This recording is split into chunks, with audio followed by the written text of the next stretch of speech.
You were just hearing from DJ Shub here. Welcome back to Breakfast Television. And on this holiday, we recognize today was one of the 94 calls to action recommended by the Truth and Reconciliation Commission back in 2015. It's been 6 years since that report was released. And so how many recommendations have actually been implemented since then? And how many have we not even seen addressed yet? For this discussion, I now have the honor of speaking with former TRC Commissioner Marie Wilson. Thank you so much for joining. Glad to be here, Melanie. Let's look at those 94 calls to action. And I do encourage our viewers, if you've yet to have a chance to read through those, please do so. Of these 94, Marie, how many have actually been addressed? Well, I wish I could tell you exactly and precisely, and the fact is I cannot, nor can anyone. And that is because those calls to action that are in the 50s, 53 to 56, call for the establishment of a National Council for Reconciliation as an independent group, an independent agency, a vehicle that would allow us, in fact, to keep track of how many of the calls to action have been implemented, how are they being implemented, and most importantly, for us to keep track as a country of whether it's making the positive difference that we all hope for.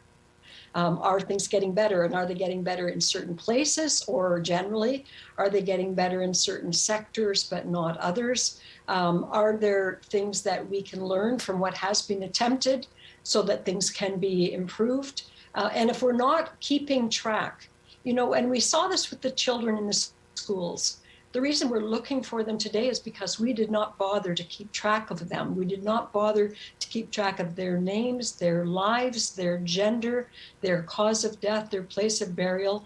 So we need to hold ourselves to attention and pay attention to what we're doing. So I can't answer that first question. What I do know, though, and Melanie, this is important, I know that some of them, and they're not all government, by the way. Some of them call on us as civil society. Some of them call on our provinces. Some of them call for schools to change educational curriculum.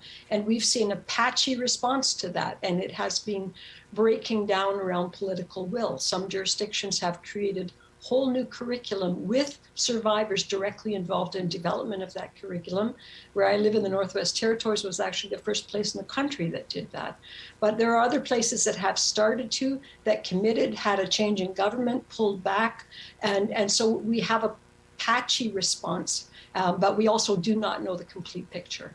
Marie, as what you described, this patchy response, here we are in 2021, 6 years from that report. You also use the word better. How do you define better? Because to be able to fulfill all of these 94 points, do you think it's possible for us to be better and to be able to fulfill all of these? And is this the year where action actually happens? Well, I think we already are better in some knowable ways. We did not have a National Day for Truth and Reconciliation before this day, this year. Everything is too slow for my liking because our survivors are very elderly, and we have lost many. I have lost many survivor friends. I know everyone has over the years that it has taken us to get to this point. So there's a tremendous urgency there because they are, as you've heard earlier in your show and other people you'll be hearing from later, they are our subject matter experts. They are the ones who can teach us most profoundly and with greatest impact what we have not known about our country, about our own history, and about the laws that we passed.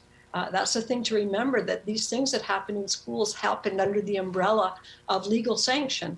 And so we need to be better informed in order to do differently and to do better. And what does better mean? Surely as a basis, it means, as we've said in our report, living up to the basic principles of the United Nations Declaration on the Rights of Indigenous Peoples, which on one lens really is about saying Indigenous people have human rights the same as everybody else does, but in this country we have not acted as if they did. So that's better, you might say, is that. Every step forward is better. Having this day, which is not only historic in Canada, but to my knowledge, there has not been anywhere in the world a national statutory holiday day that is devoted and designated specifically to address and remember harms done to children And this in our country was children of a specific ethnicity, the Indigenous peoples of Canada. So this, we cannot undervalue today as a clarion call, a call to attention, a moment for acknowledging and learning still for those who are still learning, and all those new Canadians who have come in the middle of this big national story and who have a lot of catching up to do. We need to acknowledge, but we need to remember.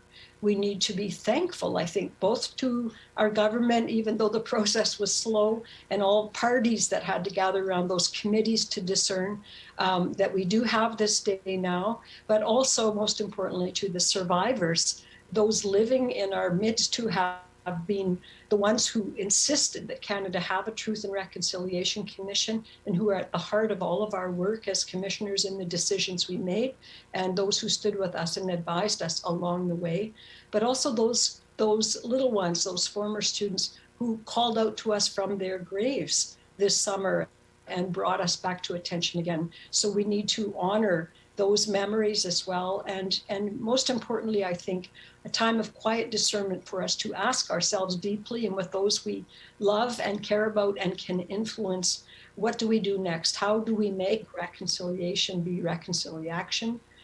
How do we recommit to the big work and the ongoing work? What is our place in those 94 calls to action? What can we do? What can we influence? And what can we insist upon? Marie Wilson joining us here on Breakfast Television. We thank you for taking the time.